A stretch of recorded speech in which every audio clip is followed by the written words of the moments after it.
Now we are going ahead with the income under the head profits and gains from business or profession. ये हमारे पास net source of income है और this is the largest head है। इसी head के लिए पूरी income tax बनी हुई है, बाकी हेड में तो कोई प्रॉब्लम नहीं है, इसी हेड्स में सारी प्रॉब्लम है। लेकिन प्रॉब्लम ये नहीं है कि ये हेड बड़ा है, सोल्यूशन ये है कि ये हेड प्रोफेशनल कोर्सेज में डिटेल से पढ़ाया जाता है। ग्रेजुएशन पोस्ट ग्रेजुएशन में इसको डिटेल से मना किया गया पढ़ाने, क्योंकि अपने आप में बड़ा वास्ट है। ठीक है, income under the head profit and gains from business और प्रोफेशन। तो पहली बात ये कह रहा है कि आपको प्रॉफिट अराइज हो या गेन हो, दोनों कवर है, दोनों का मतलब अलग है। प्रॉफिट हो जाए या गेन हो जाए, चाहे बिजनेस से हो चाहे प्रोफेशन से हो, आपको यहां कवर करना है। प्रॉफिट हो या गेन हो, चाहे बिजनेस से हो या प्रोफेशन से हो। अब आप ये बताओ, मेरी income as a tuition fee वो किस हेड में आएगी? मैं ट्यूशन पढ़ाता हूं और मेरा मेन बिजनेस पीजीबीपी होगा, तो should it be business or should be profession? क्या होना चाहिए? Teaching is a business or a profession? Profession, हाँ। Doctor, working as a doctor is a profession. And having trading of saris, मेरा साड़ी का business, I purchase the sari from the Nai Sarak and distribute, this is business. तो now you understand what is business and profession. Now, the word business is defined in section 213 includes कोई भी trade करो, कोई भी commerce करो, manufacturing करो, adventure करो, कोई भी कंसर्न करो, नेचर कैसा हो, ट्रेड कॉमर्स और मैन्युफैक्चर, तो आपको क्या माना जाएगा? आप बिजनेस कर रहे हो, आप बिजनेस कर रहे हो। तो इसमें कई सारे सेक्शन में ना, इस पहले हम इसका देखते हैं कि इसका फॉर्मेट क्या है। This is the format, this is the format that says how to compute the income from business और प्रोफेशन। अगर आपकी इनकम बिजनेस और प्रोफेशन से है तो उसका फॉर्मेट क्या है? जिस तरीके से फॉर्मेट हमने हाउस प्रॉपर्टी में पढ़ा, कैपिटल गेन में पढ़ा, इसका ये फॉर्मेट है। अब आप ये बताओ, कोई भी एसएससी है, चाहे मैं हूं या कोई ट्रेडर है, वो अपना ये तो बनाता होगा ना, कितने पैसे आए कितने पैसे गए, बोलो। एक नॉर्मल बुक तो मेंटेन करता होगा ना। ठीक है, और अगर बड़ा बिजनेस है तो डेफिनेटली प्रॉफिट एंड लॉस और क्या बनाता होगा? बैलेंस शीट बनाता होगा, जनरल एंट्रीज करता होगा, यस और नो? ठीक है, बोलो। तो बिजनेस एंड प्रोफेशन का हेड आपका तब शुरू होता है जब आपकी अकाउंटिंग खत्म हो जाती है। मतलब आपकी इनकम टैक्स कंप्यूटेशन इस हेड में तब शुरू होती है जब आपकी क्या खत्म हो जाती है? अकाउंटिंग। क्योंकि अकाउंटिंग जब आप करते हो तो प्रॉफिट एंड लॉस बनाते हो, बैलेंस शीट बनाते हो, तो ये हेड्स आपका क्या पकड़ के चलता है स्टार्टिंग में? ये हेड कहता है मुझे आप अपना नेट प्रॉफिट बताओ, आपका कितना है as per your financial statement. यानी इस हेड के फॉर्मेट में मुझे सबसे पहली चीज क्या चाहिए? Net profit as per profit and loss account. Clear हुआ? फिर वो कहता है जो आपने नेट प्रॉफिट दिया है अपने प्रॉफिट एंड लॉस का, उसमें वो कुछ चीजें ऐड करवाएगा और कुछ चीजें लेस करवाएगा। यही ऐड और लेस को लेकर के पूरा ये क्या है? यही ऐड और लेस को लेकर के क्या है? ये पूरा सेक्शन है पीजीबीपी का, और इसी को पढ़ने के लिए पूरे हमें टाइम देना होता है। तो क्या ये ऐड करवा रहा है, ये देखते हैं। जो आपका नेट प्रॉफिट आ रहा है वो ये कह रहा है कि इसमें से हम कुछ चीजें ऐड करेंगे। और वो कौन से ऐड करेंगे?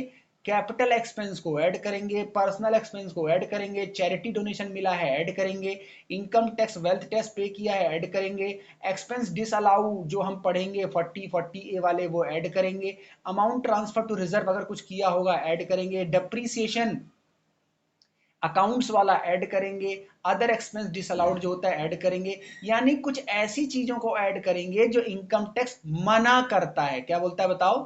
इसे बोलते हैं नॉट अलाउ, नॉट अलाउ और डिसअलाउ। क्या बोलते हैं इसको? नॉट अलाउ और डिसअलाउ। मतलब आपने जो प्रॉफिट निकाला है उसमें ये क्या कर रखा होगा? माइनस कर रखा होगा। ये कह रहा है नहीं, माइनस मत करो, ऐड करो, अपने इनकम को बढ़ाओ, क्योंकि ये रूल गलत है। तो ये चीजें कुछ तो समझ में आ गई होंगी आपको कि कैपिटल एक्सपेंडिचर क्या होता है, पर्सनल एक्सपेंस क्या होता है, इसको ऐड करवा रहा है। कुछ चीजें समझ में नहीं आई होंगी जैसे ये वाली, तो इसको हम पढ़ेंगे। तो ये चीजें क्या होती हैं? डिसअलाउ। क्या होती हैं? डिसअलाउ। दैट इज वाई इसको हम ऐड बैक करते हैं। तो लेस क्या करते हैं सर? ये लेस करते हैं क्या? Amount credited to profit and loss account, मतलब आपने प्रॉफिट एंड लॉस अकाउंट में क्रेडिट कर रखा है, मतलब पीएनएल को बढ़ा रखा है, लेकिन यहाँ पे ये चीजों को क्या कर रहा है, इनकम टैक्स लेस करवा रहा है। डिविडेंड इनकम माइनस करो, रेंटल इनकम माइनस करो, बैड डेट्स की रिकवरी माइनस करो, इनकम टैक्स रिफंड मिला है माइनस करो, कैपिटल गेन यहां से माइनस करो, कैपिटल गेन में जोड़ो, गिफ्ट मिला है माइनस करो, एक्साइज ड्यूटी ये सब मिला है माइनस करो, और डेप्रीसिएशन कौन सा वाला माइनस करो, इनकम टैक्स वाला माइनस करो, और ऊपर कौन सा ऐड करवाया था उसने, बताओ, अकाउंट्स वाला उसने माइनस प्लस कराया था। समझ में आ रहा है? यहाँ पे डेप्रीसिएशन कौन सा वाला लेस करना है, इनकम टैक्स का हिसाब से, और यहाँ पे डेप्शन कौन सा ऐड उसने करवा दिया था, अकाउंट्स वाला। क्लियर? तो बस यही एड लेस की कहानी है, और जब एड लेस करोगे इस नेट प्रॉफिट में, जो आपका ये वाला प्रॉफिट आएगा, this will profit and gain from business profession as per income tax, इस पे हम इनकम टैक्स लगाएंगे, इस पे हम स्लैब रेट अप्लाई करेंगे। ठीक है, स्लैब तो लगता नहीं, फ्लैट रेट लगाएंगे। Is it clear? ये पीजीबीपी का फॉर्मेट है। ठीक है, उसके बाद रूल्स पढ़ेंगे हम, डिप्रीसिएशन का क्या रूल बताता है, ये वही वही जब बताया ना आपको, क्या अलाउ क्या डिसअलाउ, क्यों अलाउ क्यों डिसअलाउ, लॉसेस क्या है जिसकी हमें डिडक्शन नहीं मिलती, जिसको एड बैक करना पड़ेगा। ठीक है ना? और भी कुछ चीजें पढ़ेंगे, डेप्रीसिएशन, एडिशनल डेप्रीसिएशन क्या होता है, किस में कितना रेट है। यहाँ पे कुछ मीनिंग दी गई है कि अगर आप नया एसेट्स लेते हो तो आपको माफी मिलेगी, मतलब आपको कुछ एग्जम्पशन मिलेगी, वो क्या है, न्यू एसेट्स की मीनिंग क्या बताई है इनकम टैक्स में, वो हम पढ़ेंगे। कुछ स्पेसिफाइड बिजनेसेस हैं, जैसे कि मान लो होटल्स हैं, हॉस्पिटल्स हैं, उनकी कैटेगरी बताई गई है कि अगर आपकी कैपेसिटी ये है तो उसको हम स्पेसिफाइड बिजनेस मानेंगे और आपको और माफी देंगे। 35 एडी का सेक्शन है, वो हम पढ़ेंगे डिटेल से। राइट? उसके बाद हम पढ़ेंगे बैड डेट्स के बारे में, इनकम टैक्स क्या बोलता है। नॉर्मली आपने अकाउंट्स में बैड डेट्स तो पढ़ा है, लेकिन इनकम टैक्स बैड डेट्स में क्या अलाउ करता है, क्या डिसअलाउ करता है, वो हम देखेंगे। ठीक है ना? और भी कौन से एक्सपेंडिचर है जो डिसअलाउ करता है पीजीबीपी में, वो हम पढ़ेंगे। पॉलिटिकल पार्टी के बारे में पीजीबीपी क्या बोलता है, वो हम पढ़ेंगे। ठीक है? तो साइंटिफिक रिसर्च एक सेक्शन है, अगर आप कोई पैसा किसी इंस्टीट्यूशन को दान पुण्य के लिए देते हो तो उसके बारे में सेक्शन क्या बोलता है, वो हम देखेंगे। क्लियर? ये पूरा डिस्कशन हम करेंगे। एक सेक्शन है preliminary business, preliminary business expenditures होते हैं। ये क्या होते हैं? बिजनेस शुरू करने से पहले जो खर्चे होते हैं, या ऐसे समझ लो, या कंपनी इनकॉर्पोरेट करने से पहले कुछ खर्चे हो जाते हैं, उसकी डिडक्शन इनकम टैक्स 5 इंस्टॉलमेंट में देता है।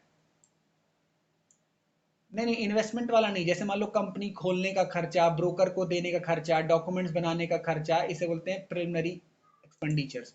तो इसके खर्चे अलाउ तो हैं, बट ये 5 इंस्टॉलमेंट में अलाउ है, सारे एक साथ नहीं मिलेंगे। इसके रूल्स हम पढ़ेंगे। ठीक है? डेप्रीसिएशन के रेट्स क्या है, एज पर डेप्रीसिएशन के रेट्स क्या है इनकम टैक्स में, वो हम देखेंगे। अकाउंट्स तो डेप्शन सिंपल बोलता है, अकाउंट्स में कोई रेट नहीं है, अकाउंट्स तो सिंपल बोलता है एसेट्स की वैल्यू, रेट ऑफ डेप्शन जो भी आप मानते हो इनटू टाइम, डेप्शन लगा दो, खत्म। लेकिन इनकम टैक्स का थोड़ा सा अलग रूल है। तो ये सब चीजें हम देखेंगे, तब हमारा पीजीपी खत्म होगा। एंड अगेन, पीजीपी पूरा हम नहीं पढ़ेंगे, because in your course and master course, not PGP, not whole PGP is covered. थोड़ा सा हम ऑडिट के रूल्स पढ़ेंगे, ऑडिट कब एप्लीकेबल है, कौन सा फॉर्म भरना पड़ता है। यहाँ पे भी फॉर्म्स हैं, 3CA, 3CD, 3CB, वो सब हम देखेंगे। तो थोड़ा सा बड़ा है, बट इसको हम बड़े आराम से करेंगे। क्लियर? करें discuss. Now come to the 44AE section. क्या है ये 44AE? Let's understand. Section 44AE of income tax state that small business, इन ये भी स्मॉल बिजनेसेस के लिए, engage in the business of what, flying, hiring and leasing of goods carriage having not more than 10 goods carriage vehicles. ध्यान से समझिए, वो business person जो किसका काम करते हैं, फ्लाइंग, हायरिंग एंड कैरिज का, ट्रांसपोर्टेशन वाले बिजनेसमैन का, और उनके पास कितने से ज्यादा गाड़ियां नहीं है, बताओ, नॉट मोर देन 10, यानी 10 से ज्यादा गाड़ियां आपके पास है तो आप स्मॉल टैक्स पेयर नहीं हो, तो ये आपको सेक्शन नहीं मिलेगा। ठीक है? अब बताओ, क्या टाटा इसमें आती होगी? टाटा, टाटा ट्रांसपोर्ट का काम करती है, उसके पास क्या सिर्फ 10 गाड़ियां होंगी? नो, छोटे छोटे वेंडर की बात हो रही है। Can adopt the presumptive taxation scheme for ascertaining the total taxable income of particular financial year. The provision of 44 is applicable to all short of SSC, which includes individual ले ले, HUF ले ले, partnership firm ले ले. Unlike section 44AD, there are no specific restriction as to type of SSC can opt. क्या यहाँ पे company लिखा हुआ है? क्या यहाँ पे कंपनी लिखा है? क्या 44A कंपनी को मिलेगा? नहीं मिलेगा, सिर्फ individual, HUF and partnership firm. ठीक है, अब एलिजिबिलिटी जो ऊपर था वही है, ये देख लो, वही एलिजिबिलिटी दोबारा आ गई। क्या कि बिजनेस किसका हो? Plying, hiring, leasing of goods का। एसएससी इंगेज हो किस में? ट्रेड, पैसेंजर कैरेज और पैसेंजर ट्रांसपोर्ट में हो। Can not opt such scheme. क्या मतलब? If an assessee is engaged in trade of passenger carrying vehicle or passenger transport cannot opt for such scheme। सिर्फ किसको मिल रही है? हायरिंग, प्लाइंग, लीजिंग वाले को। कैरिज, मेरा काम क्या है? सामान को हायर करना, अप्लाइंग करना, लीजिंग करना, किसी को दे देना। लेकिन मेरा काम किसका है? If an SSC engage in trade of passenger carrying vehicle और passenger transport can not opt. और दूसरी कंडीशन क्या थी? 10 से अगर ज्यादा है, मोर देन 10 गुड्स एंड व्हीकल, तो उसको ये स्कीम नहीं मिलेगी। Clear? Now let's understand what is section 44AD। 44AD presumptive scheme मिलती है कितने सालों तक? 5 सालों तक मिलती है, to be opted for at least 5 years. ठीक है, प्रिजम्पटिव एक स्कीम है कि अगर आपको फालतू के झंझटों से बचना है तो आप प्रिजम्पटिव बेसिस पे अपनी आईटीआर भर दीजिए। और ये स्कीम अगर आप एक बार ले लेते हो तो ऑप्ट आउट नहीं कर सकते। कम से कम आपको 5 साल तक तो यही स्कीम कंटिन्यू करना पड़ेगा। तो थोड़ा सा देखते हैं स्कीम है क्या। पहली बात तो हम ये समझना है कि ये 44AD किसको मिल रहा है? बताओ। उसी एसएससी को जिसकी इनकम किस हेड से है? Income from business and profession. बाकी 4 हेड से मतलब नहीं है, तो हम उसको ये स्कीम दे रहे हैं। अब ये वाला पैरा पढ़ते हैं, दिस वन। क्या कह रहा है ये para? The government had introduced the presumptive taxation scheme under 44AD to give relief to the small taxpayer। small में भी कौन से बताओ? Business person. ठीक है ना? Taxpayer engage in any business other than plying, hiring, leasing referred to section 44A of the act। आप कोई भी बिजनेस करो इसको छोड़ के। अगर आप बिजनेस कर रहे हो प्लाइंग, हायरिंग एंड लीजिंग को, तो आपको 44AD मिलेगा क्या? 44AD मिलेगा क्या? नहीं मिलेगा। उसके लिए 44AE है, विल डिस्कस। बजट 2021 में 44ADA को अप्लाई किया गया to all the assessee being resident in India. Now onwards it applies only to resident individual, Hindu undivided family and a partnership and LLP. अब देखते हैं आगे ये सेक्शन क्या कहता है। एक बात हमने यहाँ पे क्या समझी कि ये किसके लिए है? स्मॉल टैक्स पेयर्स के लिए है और उन पर्सन के लिए है जो बिजनेस इनकम अर्न करते हैं लेकिन उनका बिजनेस क्या ना हो? प्लाइंग, हायरिंग एंड लीजिंग का ना हो। अच्छा, in an interesting move a new condition was tax payer opting. अगर आप प्रेजेंटिव स्कीम लेना चाहते हैं तो आपको कंडीशन क्या फुलफिल करनी पड़ेगी? ये देखो, ये रही। You stand to lose presumptive tax benefit if you do not continue them for 5 years. मतलब एक बार अगर आप स्कीम ले लेते हैं तो आपको ये स्कीम तक कब तक रहना पड़ेगा? कितने साल तक रहना पड़ेगा? 5 ईयर्स तक, वरना you will lose this scheme. Next, in this additional condition has been added by substituting subsection 4 of 80, which is if you are opting presumptive you must। अगर आपने ये स्कीम ले लिया तो क्या करना पड़ेगा? Declare your profit as per presumptive scheme 5 year continuation. और if you decide to show and file profit as per regular business ITR 3 before the end of these 5 years, you will lose presumptive benefit and will disallowed for presumptive taxation for the subsequent 5 years। ITR कौन सा भरना है आपको presumptive में? Presumptive में कौन सा ITR भरना है यहाँ पे बता रहा है? आईटीआर 3। और हमने भी कौन सा डिस्कस किया था यहाँ पे? आईटीआर यहाँ पे पीजीबीपी। लेकिन अगर आप लूज कर गए तो बोल रहा है, लूज कर गए तो आईटीआर 3 में वापस चले जाओगे। ठीक है, next. So if you opt for presumptive scheme, continue for 5 years, and if you want to opt out, you will barred from resuming that presumptive scheme for period of 5 years। एक बार अगर आपने scheme को loose कर दिया तो अगले 5 साल तक ले भी नहीं पाओगे। As per the changes in the budget 2016, businesses with the turnover up to 2 crore can opt presumptive taxation scheme। Earlier this limit was 1 crore। This is very important। उसके लिए डाली गई है ये स्कीम जिसकी बिजनेस इनकम से turnover मतलब cell कितने तक है? बताओ। 2 करोड़, मतलब उसके ऊपर अगर टर्नओवर है तो आप स्मॉल एसएससी, स्मॉल बिजनेसमैन नहीं है, तो क्या आप ये स्कीम ले पाओगे? नहीं ले पाओगे। क्लियर? अब इस स्कीम में इस स्कीम में होता क्या है, ये देखो यहाँ पे पॉइंट्स लिखे हुए हैं। पहली बात, टर्नओवर लेस देन 2 करोड़ हो, ये स्कीम मिल जाएगी। दूसरी बात, your minimum net income should be 8% of your turnover. ध्यान से समझो, योर मिनिमम नेट प्रॉफिट, यानी अगर आप 8% से कम नेट प्रॉफिट बोलते हो तो क्या ये स्कीम मिलेगी, यस और नो? अगर आप बोलते हो मेरा नेट प्रॉफिट तो हुआ ही नहीं सर, 8% से कम हुआ है, तो क्या ये स्कीम मिल पाएगी? नहीं मिल पाएगी। मिनिमम लिखा हुआ है, your minimum net profit should be 8%। ज्यादा हो सकती है, इससे कम नहीं हो सकती। ठीक है। लेकिन अगर आप पेमेंट्स जो है, जो सेल करते हो, और पेमेंट्स कैसे लेते हो, डिजिटली, देख रहे हो यहाँ पे, the minimum net income should be consider 6% in case digital receipt. मतलब अगर आप ऑनलाइन पेमेंट्स लेते हो तो आपके लिए 8% लिमिट कितनी हो जाएगी, 6%। दूसरा benefit, next benefit, you don't have to maintain accounting records. मैंने कहा था ना फालतू के झंझट से बचना है, तो अब ये झंझट ही तो है अकाउंटिंग रिकॉर्ड्स बनाना, तो आपको इसमें नहीं बनाना। क्लियर? ठीक है।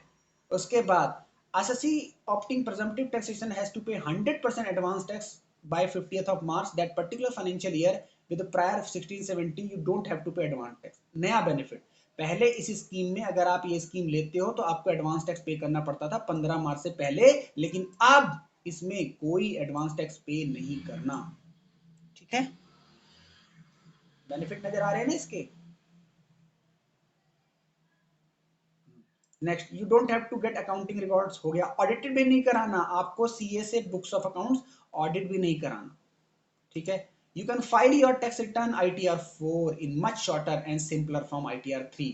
ITR 3 भरनी पड़ती थी पीजीपी नॉर्मली, लेकिन ITR 4 में, सॉरी, प्रिजम्पटिव में कौन सी भरनी होगी, ITR 4। ठीक है, क्लियर? नेक्स्ट,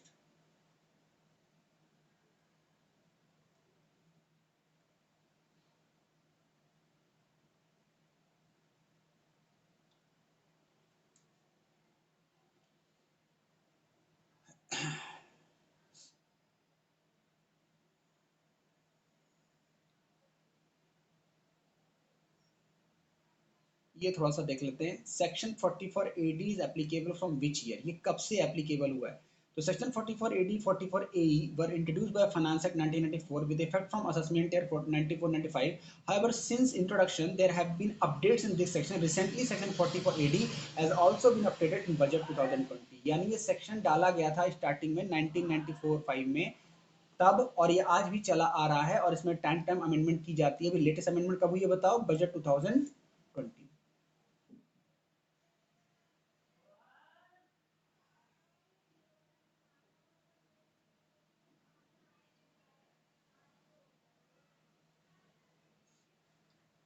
बस, this is enough for the 44AD section.